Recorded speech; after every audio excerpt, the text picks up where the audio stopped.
Més de 25 regidors de joventut i alcaldes de la comarca han participat en la presentació de les noves propostes per a l'any 2012 de l'àrea de joventut del Consell Comarcal.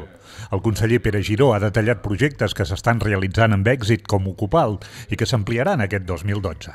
El treball en xarxa i les col·laboracions són objectius primordials pel Consell. I també incentivar propostes on hi participin municipis compartits i municipis amb professionals propis. Pot ser que hi hagi un municipi que ja tingui un tècnic compartit i que vagi a un altre municipi amb professionals propis i facin xarxa i facin un acte que es puguin anar repartint. Vull dir que això és important, que on anem a roses que tenen els tècnics i fem una cosa amb un altre municipi que té un tècnic compartit que d'aquí, que ara us els presentaré, que puguin fer participacions i puguin fer col·laboracions conjuntes. La coordinadora territorial de joventut a Girona, Anna Prió, ha centrat la seva exposició en els recursos per les polítiques locals de joventut que pot oferir la Generalitat als ajuntaments. Els municipis que sou de més de 3.000 habitants sí que obligarem que tingueu un pla local de joventut per tirar endavant i poder demanar subvencions.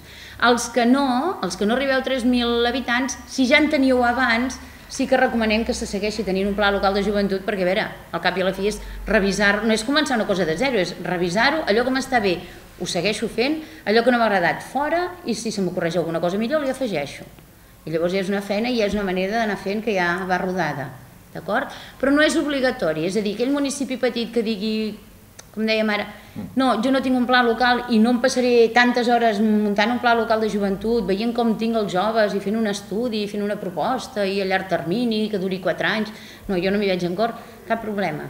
Des de joventut el que volem és posar les coses una mica fàcils i llavors podreu demanar puntualment cada any subvenció per a aquella actuació concreta, justificada, explicant una mica el marc en què està, explicant una mica l'entorn i la foto, diguem, dels joves del vostre municipi, però llavors podreu demanar per cada any el que us calgui.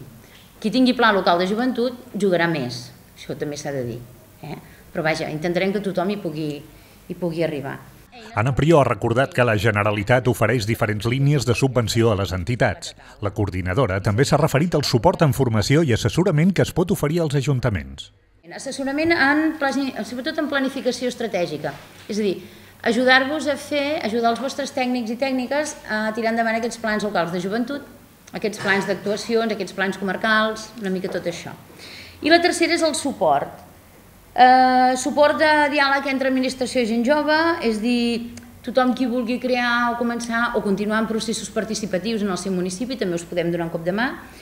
Suport i assessorament amb informació juvenil, sobretot pel que fa als punts d'informació juvenil. La trobada s'ha complementat amb projeccions d'algunes activitats impulsades des de l'àrea de joventut del Consell Comarcal i s'ha obert un torn de preguntes per esclarir dubtes i aportar idees per a millorar les accions adreçades als joves des dels diferents ajuntaments.